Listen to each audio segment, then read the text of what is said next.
नमस्कार साथियों, कैसे हैं आप सभी। उम्मीद करते हैं कि आप स्वस्थ होंगे, सुरक्षित होंगे और सुखी होंगे।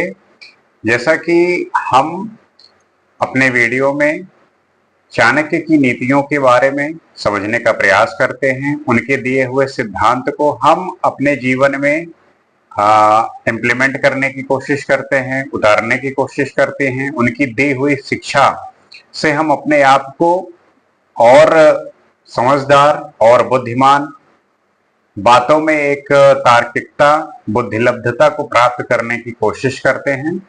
उसी प्रयास में उनके विचारों पर आज हम कुछ और समझेंगे और जानने की कोशिश करेंगे और पहचानेंगे कि ऐसी कौन सी विद्या है, ऐसी कौन से सिद्धांत हैं जो हम अपने जीवन में अक्सर मिस कर देते हैं। उन्हीं पे बात करते हैं और समझने की कोशिश करते हैं। वो कहते हैं, ना अग्नि बिना वेदाना, चादानम बिना क्रिया, ना भवेन बिना सिद्धिस्थ, स्माद भायो ही कारणम। अर्थात अग्निहोत्र आदि के बिना वेदों का अध्ययन व्यर्थ है तथा दान दक्षिणा के बिना यज्ञ आदि कर्म निष्फल हैं।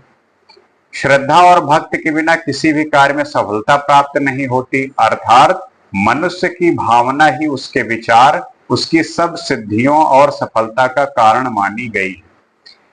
अब यहां समझने वाली बात है कि आपके कार्य सिद्धि के लिए कौन कौन सी चीजें महत्वपूर्ण हैं। जैसे जो व्यक्ति वेद आदि शास्त्रों को पढ़ता है, यदि वह अग्निहोत्र आदि शुभ कार्य नहीं करता तो उसका वेद आदि पढ़ना व्यर्थ है। जो व्यक्ति वेद पढ़ता है, शास्त्र पढ़ता है, तो उसका तात्पर्य यह है कि जब उसके पढ़ने के बाद उसके कार्य में शुभ ना हो, उसके कार्य में शुभ ना पाया जाए, तो फिर पढ़ने का क्या फायदा। इसी प्रकार यज्ञ आदि क्रियाएं करने के बाद जो व्यक्ति दान नहीं करता, अर्थात विद्वान ब्राह्मण को दक्षिणा आदि नहीं देता, तो उसकी यज्ञ आदि क्रियाएं निष्फल हो जाती हैं। तात्पर्य यह है कि जब कोई यज्ञ करता है तो उसके अंदर एक देने का भाव आता है, एक मदद करने का भाव आता है, दूसरों को कुछ एक दया का अपना भाव आता है जो हम किसी दूसरे के प्रति वो प्रकट करते हैं। अगर वो नहीं आया तो फिर यज्ञ करने का क्या फायदा। इसका अर्थ यह है कि मनुष्य को अपनी धारणा के अनुरूप ही सब सिद्धियां प्राप्त होती हैं। अर्थात मनुष्य जिस भावना से काम करता है उसी के अनुसार उसको सिद्धियां प्राप्त होती हैं। तो उसकी जो भावनाएं हैं, उसकी जो काम करने की प्रवृत्ति है, वो उसी के हिसाब से वो सिद्धियां प्राप्त होती हैं। आगे देखते हैं, काष्ठ पाषाण धातूनाम कृत्वा भावेन सेवनम, श्रद्धया चा तया सिद्धस्तस्य विष्णु प्रसीदति। अर्थात लकड़ी, पत्थर अथवा धातु की मूर्त में प्रभु की भावना और श्रद्धा रखकर उसकी पूजा की जाएगी तो अवश्य सिद्धि प्राप्त होगी। प्रभु भक्त पर अवश्य प्रसन्न होंगे। इसको थोड़ा विस्तार में समझते हैं कि लकड़ी, पत्थर अथवा धातु की मूर्तियों से व्यक्ति को सिद्धि प्राप्त नहीं होती। सिद्धि प्राप्त होती है तपस्या और भावना से। आप जो तप करते हैं, आप जो त्याग करते हैं और जो आपका भाव है किसी के प्रति, अर्थात मनुष्य उसके प्रति जैसी भावना रखता है और श्रद्धा पूर्वक सेवा करता है, व्यक्ति को वैसी सिद्धि की प्राप्त होती है। उसी भक्त पर विष्णु तथा परमेश्वर प्रसन्न होते हैं। वो कहते नहीं कि जाकी रही भावना जैसी, प्रभ मूरत देखी तिन तैसी। कहने का तात्पर्य यही है कि पूजा में भावना ही प्रधान है, जैसी भावना वैसा फल। तो जो आप पूजा करते हैं उसमें सबसे ज्यादा ये मैटर करता है कि आपका भाव क्या है, आप किस भाव से पूजा करते हैं। अगर आपका भाव में वो संपूर्णता नहीं है, भाव में अगर श्रद्धा नहीं है, तब फिर उसका कोई फायदा नहीं। क्योंकि जब भाव होता है तो जो पत्थर की मूर्ति है, जो लकड़ी की मूर्ति है, उसमें भी भगवान प्रकट हो जाते हैं। तो ये भाव जो आपका है यही निर्धारित करता है कि आप जो चाहते हैं उसमें इसका कितना संपूर्णता है, उसमें कितने आप कंप्लीट हो, ये मैटर करता है। तो आपको प्रभु की भक्ति पानी है, कोई काम सिद्ध करना है, तो आपका भाव सबसे ज्यादा मैटर करता है। आगे देखते हैं, न देवो विद्यते काष्ठे न पषाणे न मृण्मय भावे ही विद्यते देवस्त स्माद भायो ही कारण। अर्थात देवता अथवा परमेश्वर काठ अथवा पत्थर की मूर्ति में नहीं है, परमेश्वर तो मनुष्य की भावना में विद्यमान रहते हैं। अर्थात जहां मनुष्य भावना द्वारा उसकी पूजा करता है वहीं पर प्रभु प्रकट हो जाते हैं।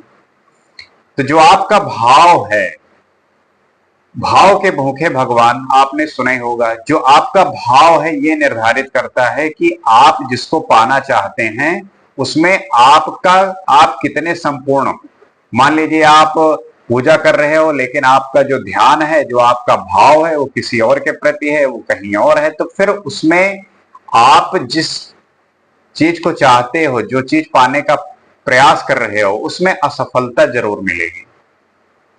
और ये असफलता आपकी ये धारणा बताती है कि आपने उस काम को उस श्रद्धा पूर्वक और उस भक्ति से, उस लगन से, उस संपूर्णता से नहीं किया जहां पे वो आपको रिजल्ट दे, जहां पे आपको वो परिणाम। तो आपकी भावना ही सबसे मैटर करती है सबसे ज्यादा, कि आप किस भाव से किसी के प्रति संलग्न है। आगे देखते हैं, शांति तुल्यम तपो नास्ति न संतोषत परम सुखम न तृष्णाया परो व्याधिरन च धर्मो दया परा। अर्थात शांति से बढ़कर कोई तप नहीं, संतोष से बढ़कर कोई सुख नहीं, तृष्णा अथवा चाह से बढ़कर कोई रोग नहीं, दयालुता से बढ़कर कोई धर्म नहीं। यहां पे हम इस बात को समझेंगे कि किससे बढ़कर क्या चीजें हो सकती हैं और कौन सी चीजें हैं जो बेस्ट हैं। व्यक्ति का शांत रहना एक भारी तप के समान है। आप अक्सर देखोगे कि लोग शांत नहीं रह पाते, अक्सर बड़बड़ाते रहते हैं, परेशान रहते हैं, चिंता में रहते हैं, लेकिन शांत नहीं रहते। शांत रहने के लिए व्यक्ति को अपने आप पर नियंत्रण रखना होता है, और ये जो कंट्रोल है ये बहुत तप के बाद आता है, बहुत तपस्या के बाद आता है। क्योंकि आप जो है अपने इंद्रियों के और अपने मन के जाल में फंसे हुए हैं, तो फिर आप नियंत्रण कहां पाएंगे, आप नियंत्रण खो देते हैं। तप भी एक प्रकार का नियंत्रण है, इसलिए कहा गया है कि शांति के समान कोई दूसरा तप नहीं। अगर आप शांत हैं तो आप जितना अंदर से शांत होते जाएंगे, आपके बाहर की जो उपलब्धि है वो बढ़ती चली जाएंगी। तो अपने आप को अंदर से शांत करना है। जो व्यक्ति हर समय भागता दौड़ता रहता है उसे सुख नहीं मिल सकता। जो व्यक्ति संतुष्ट रहता है उसके समान कोई सुखी नहीं। मनुष्य की तृष्णा कभी समाप्त ही नहीं होती। तो जो मनुष्य है उसका हमेशा इच्छा जो है वो प्रबल रहती है। कुछ पूरा हो गया तो कुछ और चाहिए, कुछ पूरा हो गया तो कुछ और चाहिए। तो ये जो तृष्णा है वो आपको सुखी नहीं रख सकती। इसलिए जो संतोष है वही परम सुख है, वही परम आनंद कह लीजिए।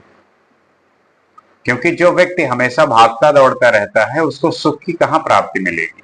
तो अपने चित्त को शांत करना है, अपने को नियंत्रण में रखना है, और जब अपने आप को नियंत्रण में रखते हैं तब आपकी जो बाहर की उपलब्धियां हैं वो बढ़ने लगती हैं, वो प्रकट होने लगती हैं।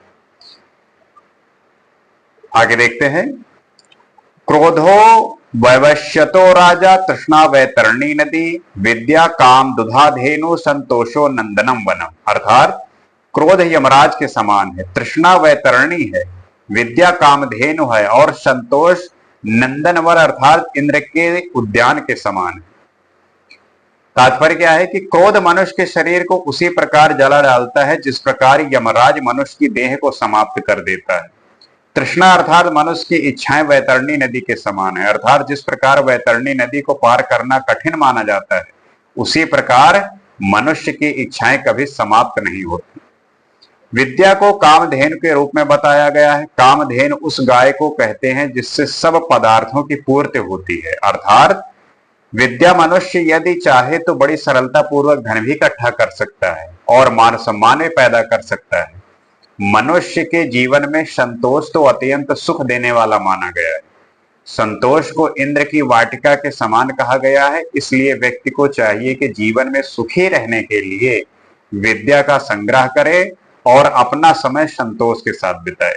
अगर अपने जीवन में सुख चाहते हो, सम्मान चाहते हो, धन चाहते हो, तो आपको विद्या ग्रहण करनी, विद्या प्राप्त करनी है। जब आप विद्या के पीछे भागते हो तब विद्या आपको वो सब कुछ देती है जैसे कामधेनु गाय। आप जो मांगोगे वो आपको प्राप्त होगा। तो आपको पढ़ने की जरूरत है, आपको विद्या ग्रहण करने की आवश्यकता है, और इस तरीके से आप जब विद्या प्राप्त कर लोगे तो आपको संतोष मिलेगा, आप ज्ञानी हो जाएंगे, आप विवेकी हो जाएंगे और आप समझदार हो जाएंगे। This is the best way to find yourself in peace. जो पीस है, जो संतोष है, वो आपके इस ज्ञान के माध्यम से आएगा। नॉलेज आपको देगा सुख, नॉलेज आपको देगा संपन्नता। तो नॉलेज को प्राप्त करिए और उसके माध्यम से जीवन को सुखी बनाइए। इसी उद्देश्य के साथ आशा करते हैं कि इन विचारों को अपने जीवन में धारण करेंगे, और इसको जो लोग इससे अनभिज्ञ हैं, जो अपरिचित हैं, जो जान नहीं पा रहे हैं, उनको भी समझाइए, उनको भी बताइए। क्योंकि हमारे और आपके इस संवाद और वार्ता का यही उद्देश्य होना चाहिए कि जितना ज्यादा हो सके लोगों के साथ शेयर करें और उन्हें बताएं कि हमारे द्वारा किया हुआ कृत्य ही हमें सुखी और दुखी बनाता है। इसी उम्मीद के साथ अगले एपिसोड में कुछ और बातें करेंगे। आज के लिए इतना ही। नमस्कार।